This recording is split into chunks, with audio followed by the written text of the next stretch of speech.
Hi, beautiful people. How are ya? I hope you're having a great day.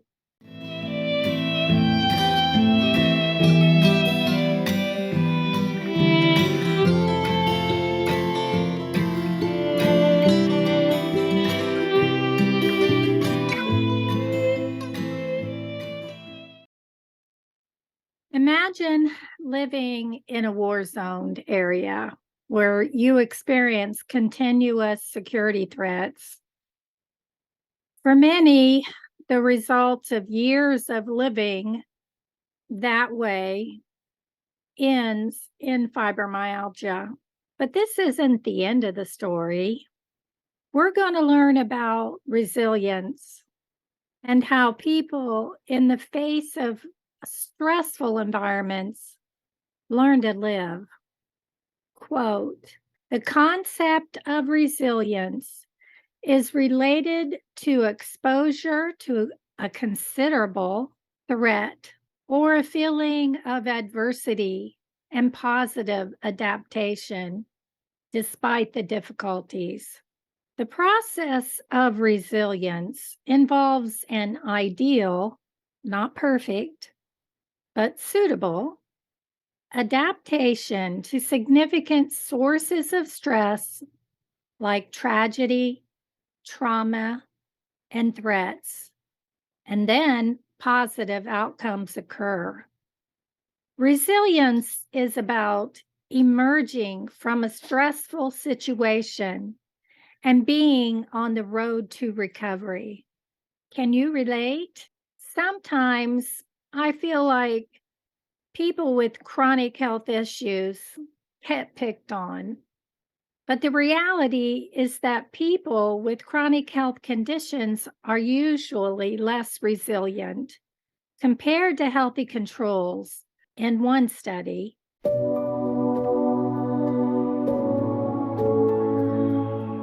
people with a chronic health condition, fibromyalgia, had an equivalent social support network, but had difficulties with resilience and their health. But for those with a chronic health condition and good resilience, coping and emotional well being were mediated, meaning intervened. Also, when satisfied with their social support, healthy people were found to have better physical functioning and emotional well being. Why is this? Let's take a look at the hypothalamic pituitary adrenal axis.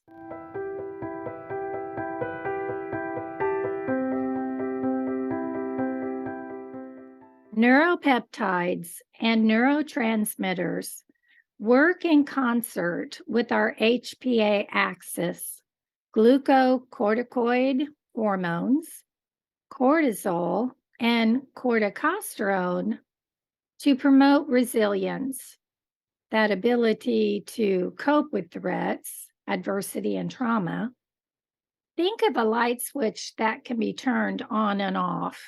This will coordinate circadian events, adaptation, and stress coping. Homeostasis can be recovered after a stressful event and promote cognitive control over emotional reactivity. When you learn the secret of attaining homeostasis, our memory will store the experience to enable future stress coping. If coping fails, our cognitive control and emotional arousal is impaired and potentially compromises resilience, which will create vulnerability. Our genetic background and prior experience are involved in this process. Let's take a deeper look at what one study found.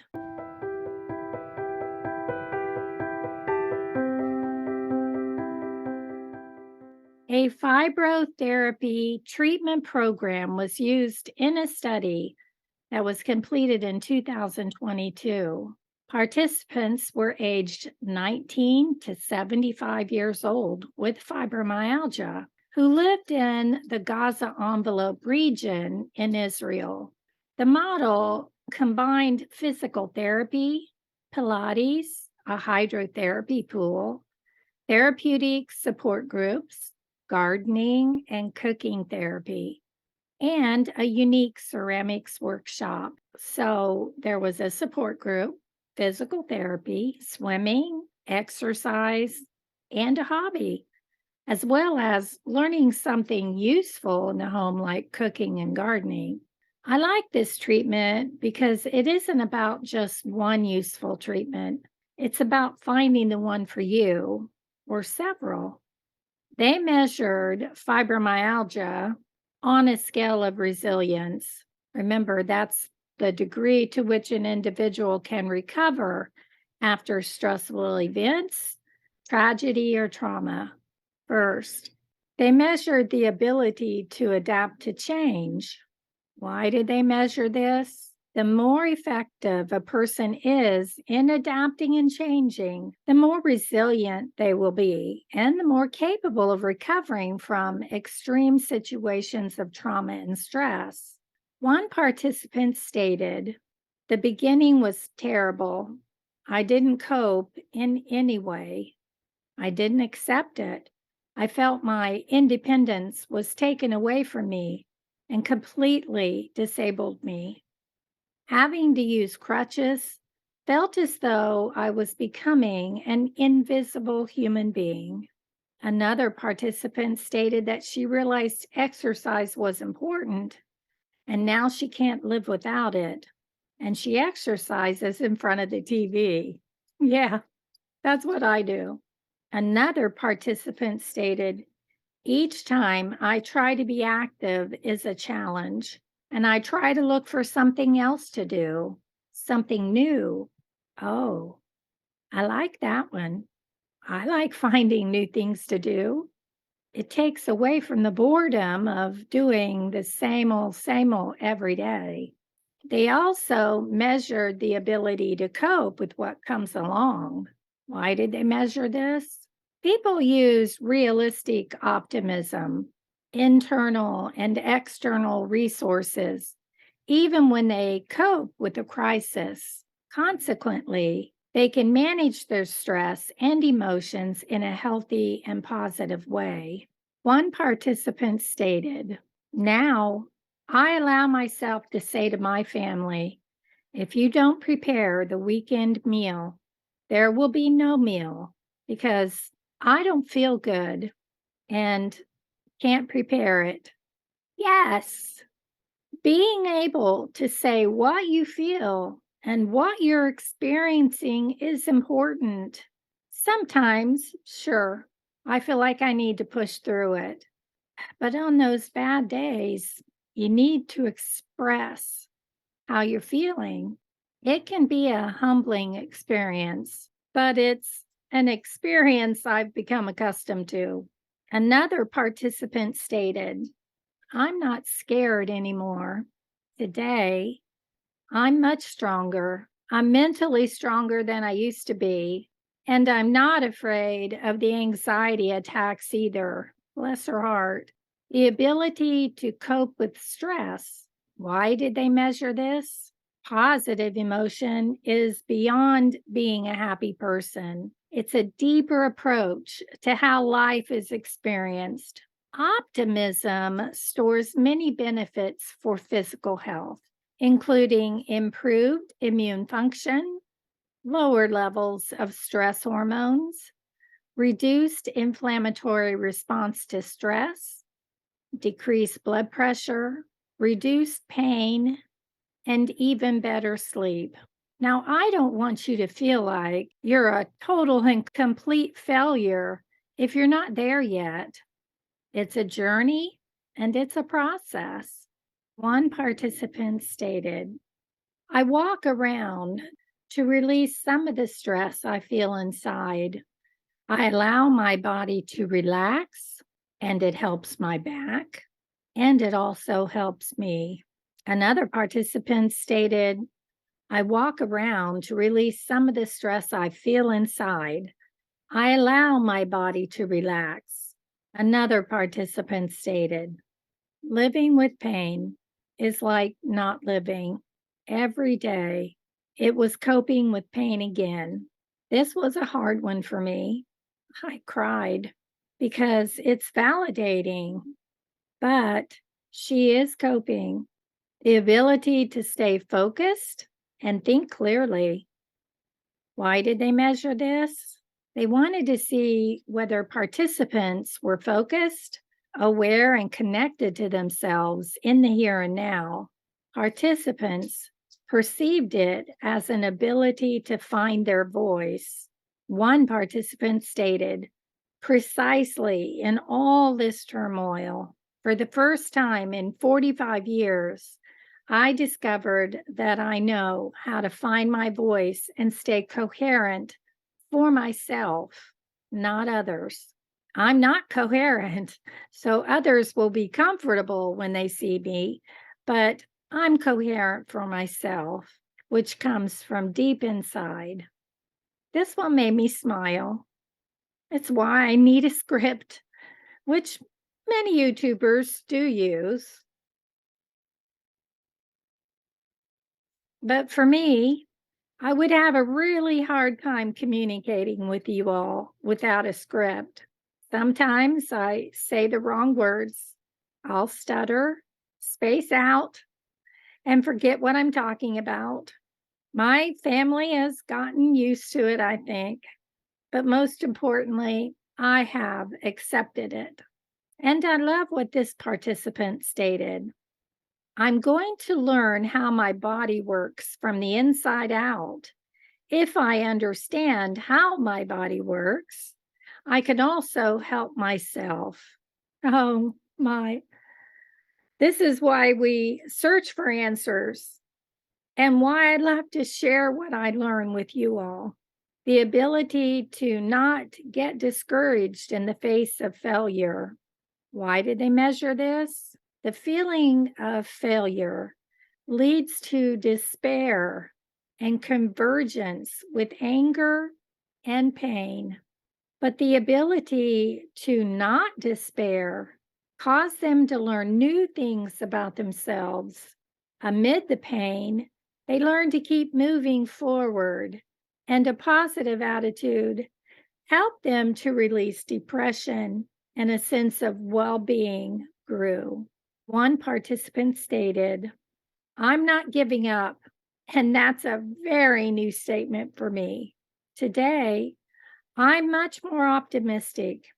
I don't think about the pain all the time, even when it hurts.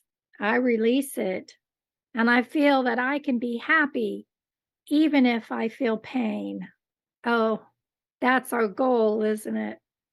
And another participant stated, I keep telling myself that I will go against the pain.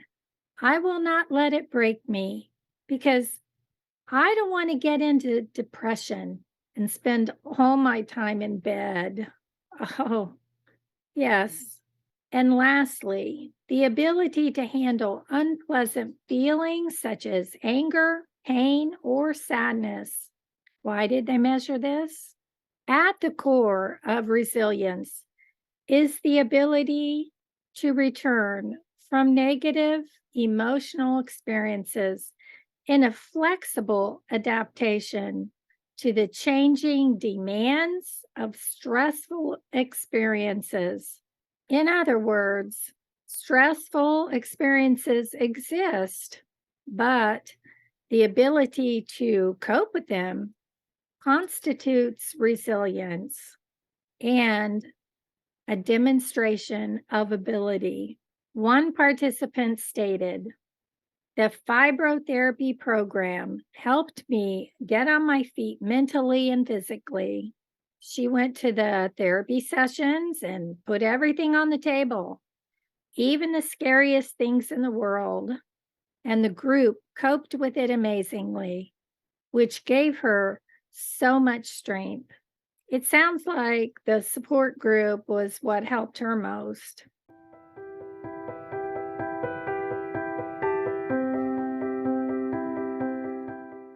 Problem focused coping involves strategies of acting on the environment or self. It involves eliminating the sources of stress or work with the stressors themselves.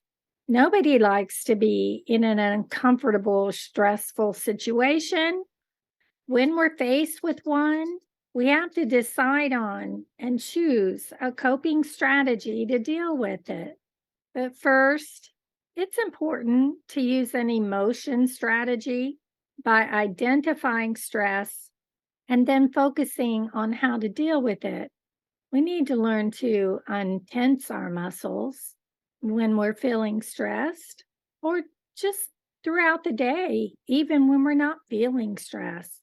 Taking the time to relax our muscle groups reduces negative psychological effects, helps us sleep better, and increases our chances of having positive emotions.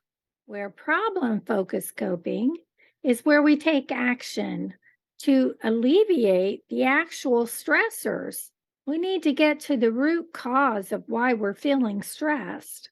In the case of one of these participants, it was expressed, I felt like a failure, but she learned to keep moving forward and have a positive attitude. When she faced her problem and coped with it, she discovered resilience. She was able to stand back up and cope with life. I send you gentle hugs and support. Love you.